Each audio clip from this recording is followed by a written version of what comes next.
इसमें किसी को डाउट है कि हम BA जो है BaO उसको x ग्राम्स ले रहे हैं, तो CA हो जाएगा 2.4 माइनस एक्स। BaSO4 अगर आपका y है तो CaSO4 6 माइनस y हो जाएगा। This is very clear.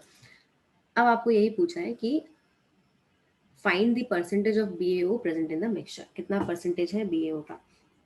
अब इसका मैं लगा देती हूँ मोल कॉन्सेप्ट। ठीक है, मैं इसको मोल्स में कन्वर्ट कर देती हूँ। अगर इसके x ग्राम है तो BaO का मास कितना है 150, तो मोल्स कितने हो गए 150। इसका अगर 2.4 माइनस एक्स है तो CaO के मोल्स कितने हो जाएंगे 2.4 minus x divided by 50।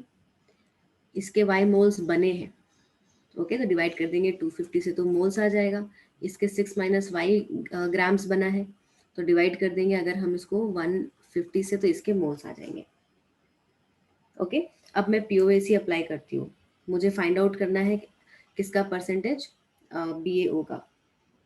Okay, तो अगर मैं कैल्शियम पे अप्लाई कर रही हूँ POAC, मान लेते हैं, तो अप्लाइंग POAC ऑन कैल्शियम, तो क्या होगा आपके पास moles of CaO will be equal to moles of Ca in CaSO4, है ना। Moles of Ca in CaO कर दो और यहाँ पे moles of Ca in CaSO4। Okay, CaO में एक ही है आपके पास कैल्शियम, तो कितना हो जाएगा 1 into moles of CaO which will be equal to how much 2.4 minus X by 50। और यहाँ पे भी अगर आप करोगे तो एक ही है, तो 1 इंटू मोल्स ऑफ जो भी इसका गिवन है which is your 6 minus Y divided by 150। यहाँ से एक इक्वेशन जनरेट हो जाएगी जिसमें आपको x भी नहीं पता होगा और y भी नहीं पता हो जाएगा। ठीक है, तो यहाँ पे एक इक्वेशन जनरेट होगी। अब मैं अगर POAC लगा रही हूँ BaO में, तो Ba1 है, मोल्स ऑफ BaO कितना है हमारे पास x by 150 is equal to BaSO4 में Ba1 है इंटू मोल्स ऑफ BaSO4 कितना है y बाई 250। यहाँ से सेकेंड इक्वेशन जनरेट हो जाएगी x एंड y की। Then you have to solve both the equations for x and y। जहाँ से आपको x की वैल्यू पता चल गई वहाँ से आपको BaO का परसेंटेज आप निकाल लोगे। ठीक है, समझ आया नहीं आया या फिर एक बार और बताओ।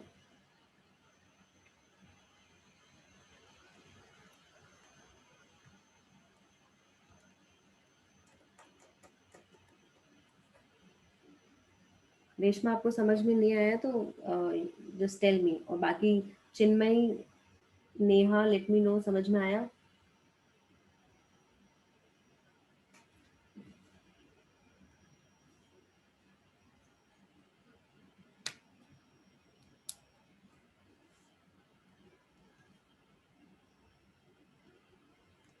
चलो ठीक है, तो इसको फटाक से लिख लो और दोनों इक्वेशन सॉल्व करके मुझे आंसर बताना कितना आ रहा है।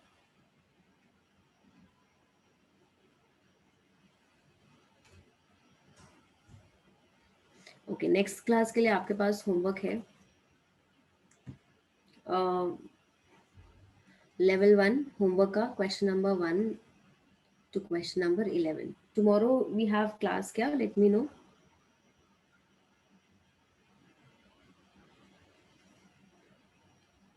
कल क्लास है हमारी, कल क्या है फ्राइडे है, कल क्लास नहीं है ना, ठीक है। तो 1.3 का हमको करना है होमवर्क, ठीक है, और 1.4 का कंप्लीट, क्योंकि कल क्लास नहीं है। So this is how much I am giving you. 1.3 का होमवर्क वाला पोर्शन कंप्लीट करना है, 1.4 आपको कंप्लीट करना है। लिमिटिंग रीजन पे है, ज़्यादा डिफिकल्ट नहीं होगा। 8 question is in class exercise and homework has 12 questions. Okay, so this we will discuss we will discuss on Friday. Chalo, let's continue with the new chapter.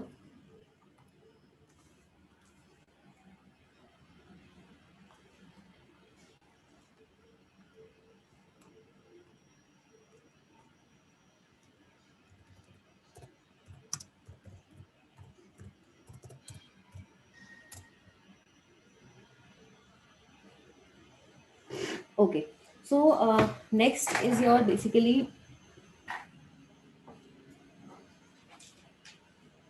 redox reaction. ठीक है, ये थोड़ा सा आप इसको ये भी बोल सकते हो, this is actually your, you can say that it is your mole concept too. ठीक है, एंड इसमें अच्छा give me 1 minute, just 1 minute. Okay,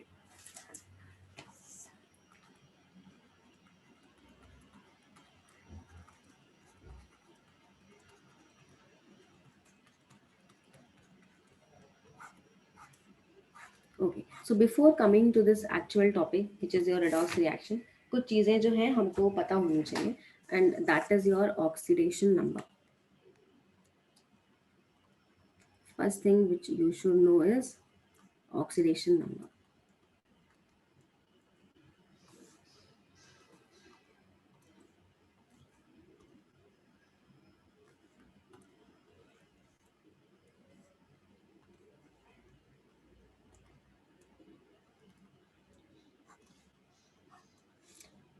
Okay, fine. So let's first write down the definition. Okay, what is oxidation number? Short form mein I will always call it as ON. So oxidation number of any element in any compound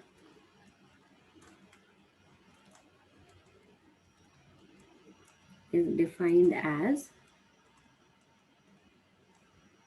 number of electrons lost or gained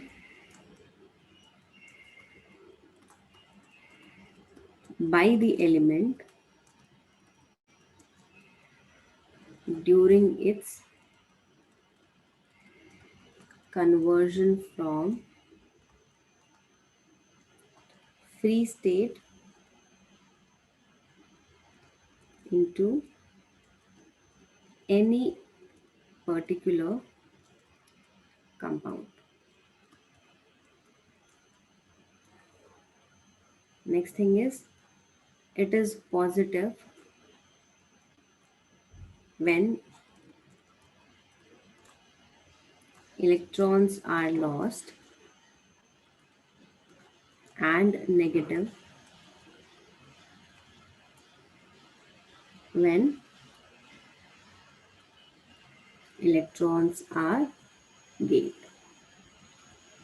okay, so what is this definition is saying that कि किसी भी element का अगर हमको oxidation number find out करना है, तो हम कैसे फाइंड आउट करेंगे कि अगर बेसिक डेफिनेशन के टर्म्स पे जाए, तो कोई भी एलिमेंट जितने इलेक्ट्रॉन्स गेन करेगा या जितने इलेक्ट्रॉन्स लूज करेगा, वो उसका ऑक्सीडेशन नंबर होगा. तो अगर वो इलेक्ट्रॉन लूज कर रहा है तो उसके ऊपर पॉजिटिव चार्ज आएगा, और वो इलेक्ट्रॉन अगर गेन कर रहा है तो नेगेटिव चार्ज आएगा. अब अगर किसी को पॉजिटिव एंड नेगेटिव नहीं पता, तो जैसे मैं सिंपल सा एग्जांपल ले लेती हूँ. Let's say I am taking sodium. Sodium को हम Na से रिप्रेजेंट करते हैं. ओके, सोडियम के पास टोटल नंबर ऑफ, अगर हम उसके एटॉमिक नंबर की बात करें तो उसका एटॉमिक नंबर कितना होता है? 11. इसका मतलब क्या है कि उसके पास 11 प्रोटॉन्स हैं. अब 11 प्रोटॉन्स है, इसका मतलब क्या है? 11 इलेक्ट्रॉन्स होंगे. तो सोडियम का सेंटर पे प्रेजेंट होता है न्यूक्लियस. न्यूक्लियस में होते हैं प्रोटॉन्स प्लस न्यूट्रॉन्स, और बाहर क्या प्रेजेंट होते हैं? इलेक्ट्रॉन्स. ओके, तो बाहर 11 इलेक्ट्रॉन्स है और यहाँ पे सेंटर पे वी हैव 11 प्रोटॉन्स.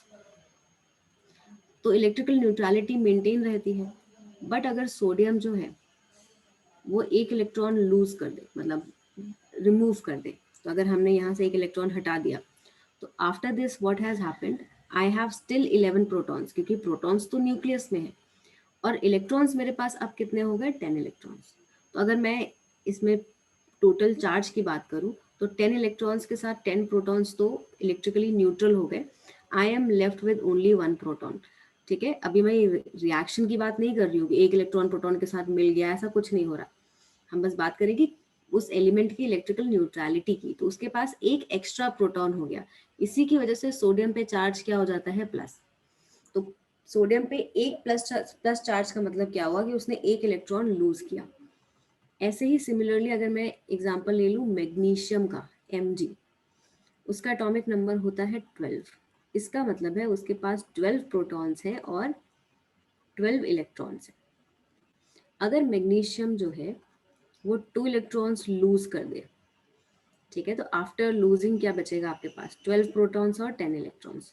तो इसका मतलब है कि मैग्नीशियम के पास अभी एक्सेस में 2 प्लस चार्ज है।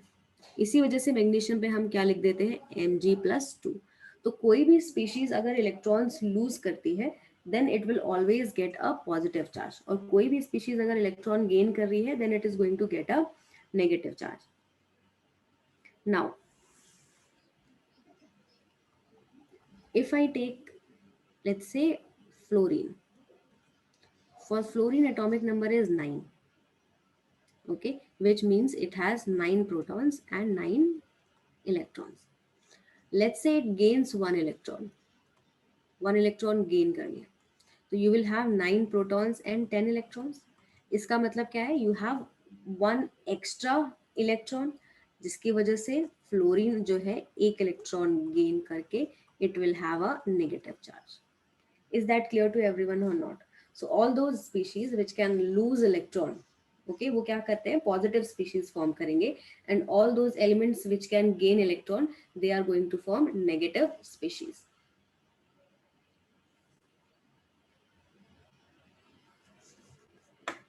Vivek, this is not the part of mole chapter. Mole chapter finish हो गया है. Okay, this is your, I think NCERT में 7th chapter होगा, I guess. Okay, in your second book या फिर first वाली book में, it is chapter number is 7 और 7 समथिंग, जस्ट चेक करना एनसीईआरटी में। Okay okay, chapter number 8। Okay, तो it is a new chapter. Okay, इसके बाद हम पीरियोडिक टेबल स्टार्ट करेंगे। Fine, so is this clear to everyone? कुछ इसमें कोई डाउट नहीं होना चाहिए कि पॉजिटिव स्पीशीज कब आएगा और नेगेटिव स्पीशीज कब आएगा। ओके फाइन, तो ये तो सिर्फ मैं ये बता रही हूँ कि इलेक्ट्रॉन्स गेन एंड लूज करके जो भी चीजें बन रही हैं, ठीक है। नाउ नेक्स्ट पॉइंट हम लिखेंगे, in case of ionic compound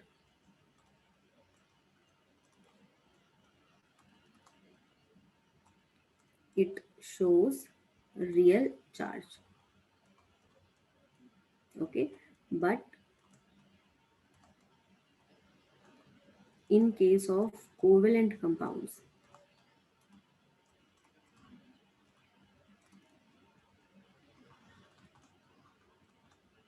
it shows hypothetical charge, ठीक है। what does this statement mean? अगर मैं, for example, if I am taking NaCl, everyone knows it is an ionic compound, okay, अगर हम NaCl का example ले रहे हैं,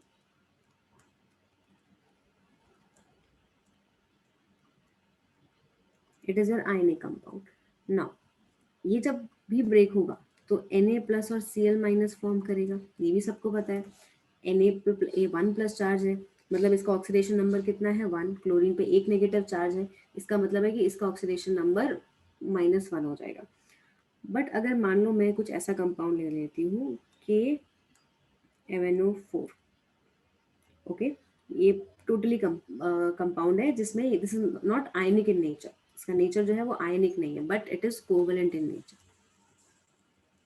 तो यहाँ पे जो भी मैंगनीज के ऊपर चार्ज होगा, जो कि मैं अभी बता दे रही हूँ, +7 आ रहा है, तो ये जो भी है वो हाइपोथेटिकल चार्ज है, okay, it's not the real charge. तो कोवेलेंट कंपाउंड के लिए जो भी चार्ज होता है हम उसको हाइपोथेटिकल बोलते हैं, और आयनिक के लिए जो भी चार्जेस होते हैं हम उसको रियल चार्जेस बोलते हैं, ठीक है।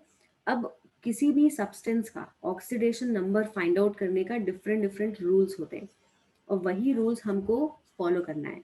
अब फॉर दैट मैटर अगर मैं ये एग्जांपल ले लूँ, और इस एग्जांपल के लिए मैं बोल रही हूँ कि मैंगनीज के ऊपर +7 चार्ज है। +7 का मतलब है कि इसने कितने इलेक्ट्रॉन लूज किए हैं? 7 electron, but it is a hypothetical charge. Is that clear to everyone और नॉट? यहाँ तक समझ में आया?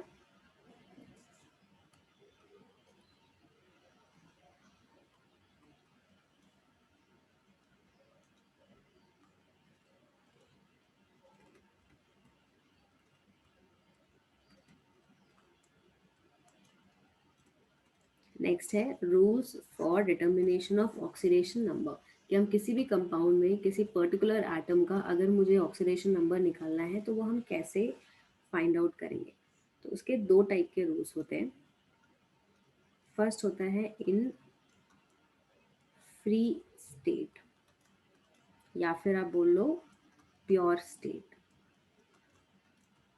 Oxidation number of each and every element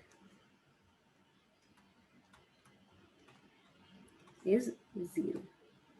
अगर फ्री स्टेट में है आपका कोई भी एलिमेंट या प्योर फॉर्म में, तो उसका ऑक्सीडेशन नंबर हमेशा जीरो होगा। फॉर एग्जाम्पल, अगर मैं सिर्फ सोडियम लिख दूँ इस तरीके से, ये इसका फ्री स्टेट है, Na+ नहीं लिख रही हूँ मैं, सिर्फ मैंने सोडियम लिख दिया, it is your free state.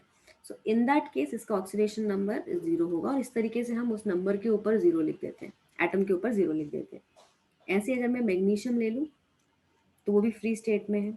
अगर मैं H2 ले लूँ, H2 अब वैसे फ्री नहीं है बट मॉलिक्यूल है, तो ये प्योर स्टेट में आ जाएगा, एकदम प्योर H2 है। तो इसके लिए भी आपके पास क्या होगा, ऑक्सीडेशन नंबर इसका जीरो। ऐसे अगर मैं O2 ले लूँ, उसके लिए भी ऑक्सीडेशन नंबर जीरो।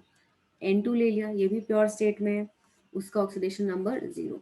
एल्यूमिनियम ले लिया, फ्री स्टेट में प्रेजेंट है, इसका भी ऑक्सीडेशन नंबर क्या होगा, जीरो। ठीक है, ये first type of a rule है। Okay, this is very easy. अब अगर कोई भी एलिमेंट आपका कंबाइंड स्टेट में है, तो उसके बहुत सारे रूल्स हैं।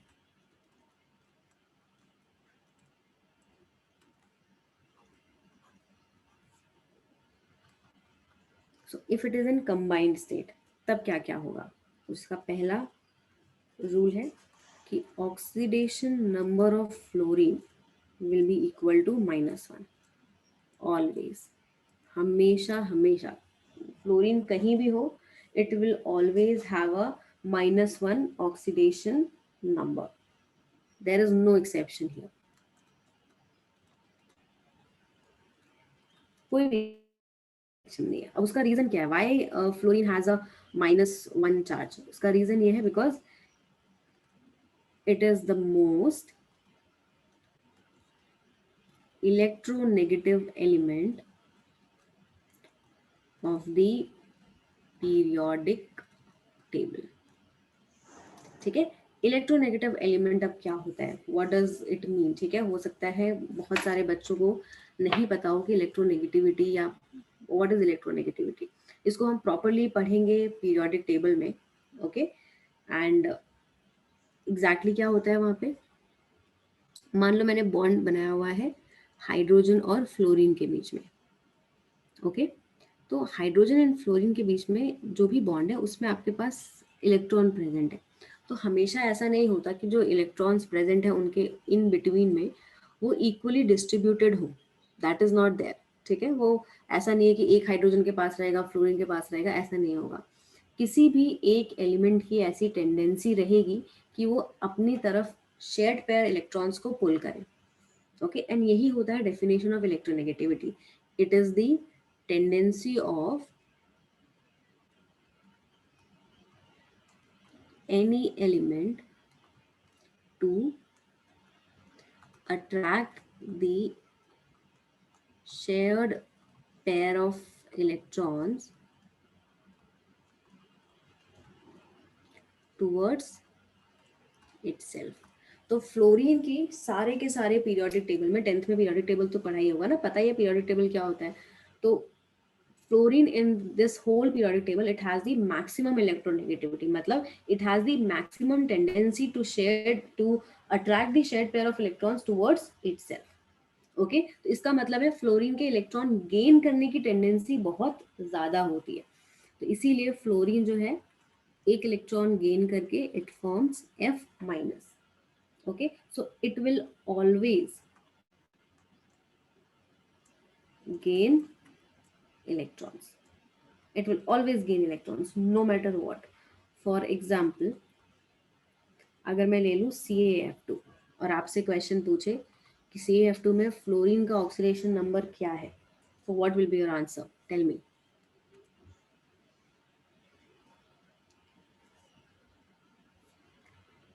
नहीं नहीं, अगर फ्री स्टेट में फ्लोरीन है तो वो 0 ही शो करेगा। ये तो यहाँ पे हेडिंग लिख दिया ना संपदा ऊपर, इन कंबाइंड स्टेट, ऊपर हेडिंग है it's combined state. So we are talking about in combined state only. Free state में सबका 0 होगा, कुछ भी ले लो।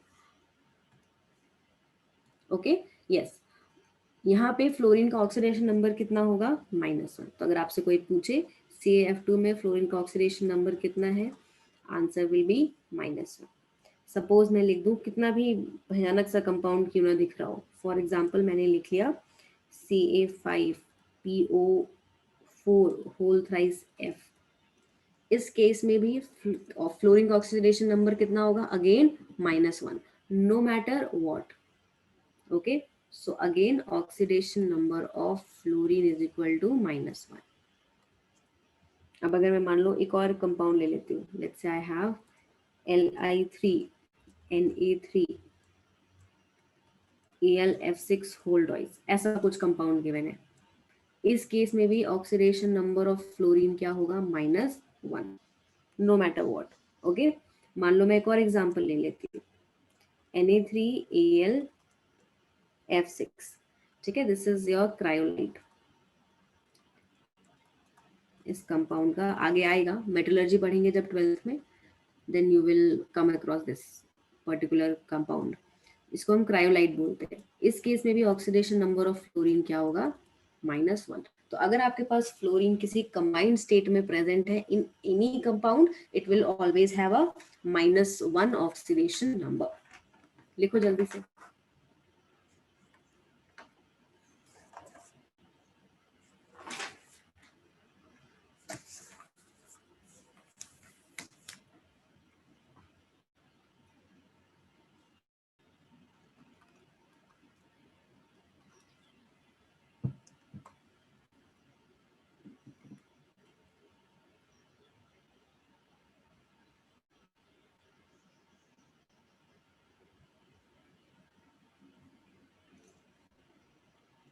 ठीक है, चलो सेकेंड रूल क्या है आपके पास? That oxidation number of oxygen is always -2। यहाँ ब्रैकेट में लिख रही हूँ मैं, फ्यू एक्सेप्शंस आर प्रेजेंट। अब हम उन एक्सेप्शंस की भी बात करेंगे, बट अगर उन एक्सेप्शंस को अगर मैं हटा दूं, उन एक्सेप्शंस को कंसिडर ना करूं, so always oxygen will have a -2 oxidation number. Okay, इसका मतलब क्या है? -2 का मतलब क्या है? Oxygen has a tendency to gain 2 electrons to form O2-। For example, अगर मैं H2O ले लूँ, H2O के केस में अगर मैं पूछूं ऑक्सीजन का ऑक्सीडेशन नंबर कितना है, तो उसके ऊपर हम जैसे इस तरीके से छोटा सा -2 लिख देते हैं। क्वेश्चन में ऐसे पूछेगा, जो अंडरलाइन एटम है उसका ऑक्सीडेशन नंबर बताओ, तो इसका हो जाएगा -2। अब अगर मैं ले रही हूँ NaOH, यहाँ पे पूछे ऑक्सीडेशन नंबर क्या है ऑक्सीजन का, अगेन -2। अगर मैं ले रही हूँ मैग्नीशियम ऑक्साइड और ऑक्सीजन का पूछेगा oxidation number, it will B -2। तो अभी हम एक्सेप्शंस की बात करेंगे, बट उन एक्सेप्शंस के अलावा if you have any oxygen present in any compound, it will always have -2 oxidation number. अब हम एक्सेप्शंस लिख लेते हैं कि what are exceptions, and it is very important. Exceptions जो है आपके, they are very important. First exception, peroxide. Hydrogen peroxide का नाम सुना है?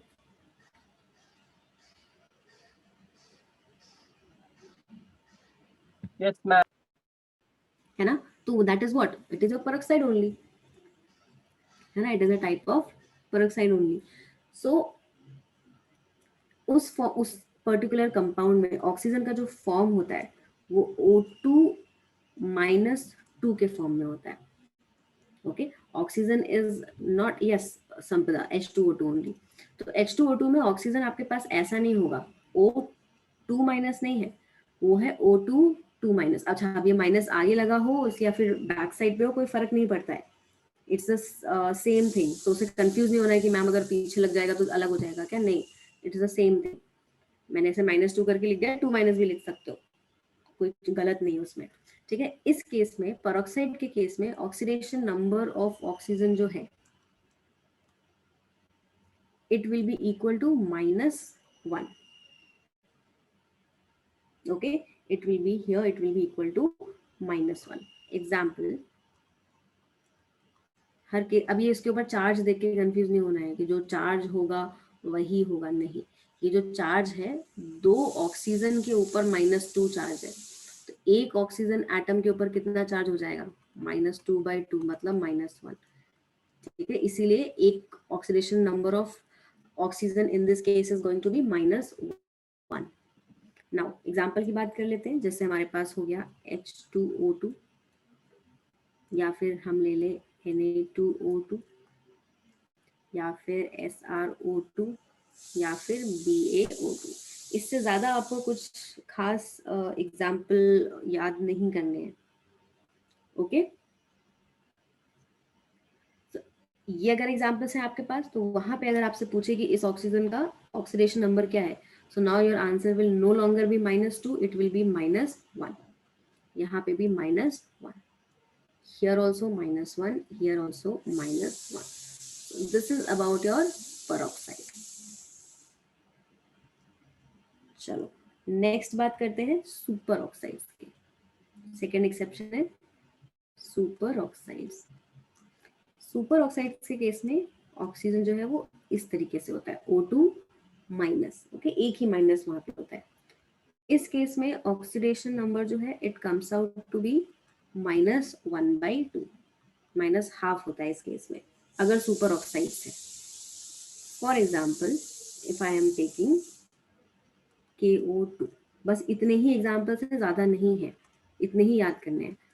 RbO2, अब मैं बताऊंगी कैसे याद भी करना है। CSO2, अगर आपके पास ये एग्जाम्पल गिवन है और आपसे इसमें पूछे कोई भी कि ऑक्सीजन का ऑक्सीडेशन नंबर यहाँ पे क्या होगा, -1/2, इन this case also -1/2, and here also -1/2, ठीक है। थर्ड एक्सेप्शन,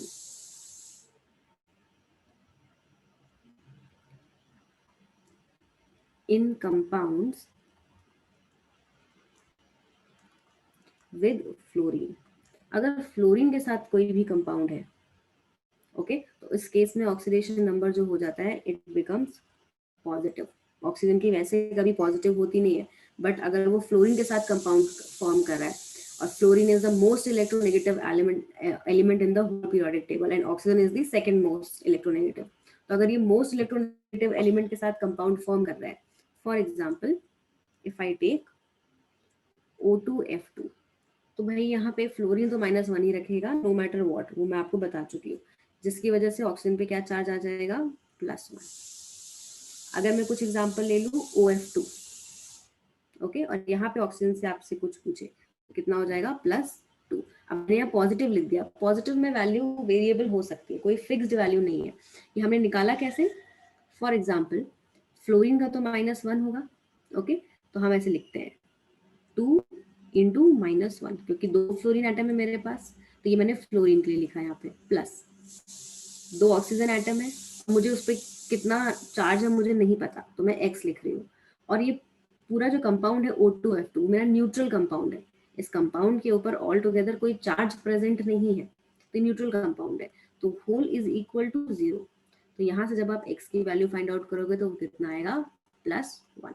ऐसे ही इसका भी निकालोगे, पहले फ्लोरीन का लिख लेते हैं, 2 इंटू -1, ऑक्सीजन का X है, सिर्फ एक ही एलिमेंट है ऑक्सीजन का, is equal to 0। Again compound तो न्यूट्रल ही है, ये +2 मैंने किसका लिखा है, ऑक्सीडेशन नंबर लिखा है ऑक्सीजन का, एटम पूरे कंपाउंड पे कोई चार्ज प्रेजेंट नहीं है, तो यहाँ से अगर मैं X की वैल्यू निकालूंगी तो दिस विल बी +2, इसीलिए मैंने यहाँ पे लिख दिया +2, और यहाँ पे ऑक्सीजन के लिए लिख दूंगी मैं +1। Is that clear to everyone और नॉट?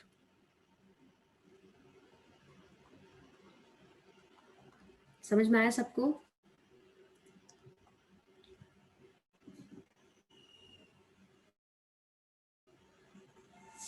और लास्ट इसका एक्सेप्शन है इन ओजोनाइड्स। ओजोनाइड्स में क्या होता है, किस टाइप के कंपाउंड्स होते हैं वो, O3 माइनस, ओके। और इस केस में इनका जो ऑक्सीडेशन नंबर होता है it is equal to -1/3। Example की अगर हम बात करें दैट इज योर KO3। ठीक है, KO3 के केस में अगर आप मुझसे कोई क्वेश्चन पूछे कि इसके ऊपर चार्ज क्या प्रेजेंट है, तो माई आंसर विल बी -1/3। अब मैं आपको एक क्वेश्चन पूछ रही हूँ कि डेफिनेशन बताते टाइम मैंने ये बोला था कि जो भी ऑक्सीडेशन नंबर किसी भी एटम का जब हम बताते हैं तो उसको क्या है exactly, it is basically number of electrons gained या फिर number of electrons lost. Super oxide के केस में हाफ वैल्यू आ रही है, ओजोनॉइड के केस में -1/3, उस केस में -1/2। तो ये फ्रैक्शन में इलेक्ट्रॉन्स क्या गेन और लॉस हो सकता है? इज इट पॉसिबल कि फ्रैक्शन में आपके पास इलेक्ट्रॉन्स गेन कर रहे हो या आप लॉस कर रहे हो?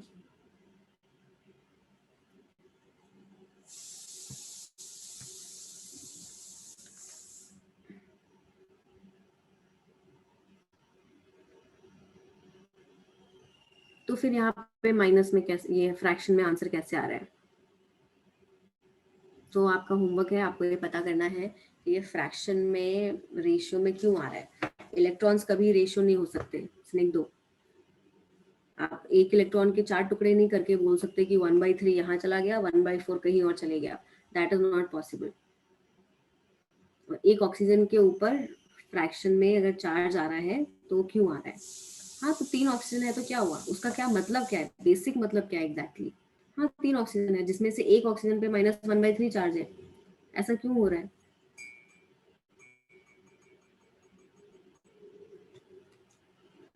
क्या फ्रैक्शन में आप गेन और लूज कर सकते हो, वो बताओ।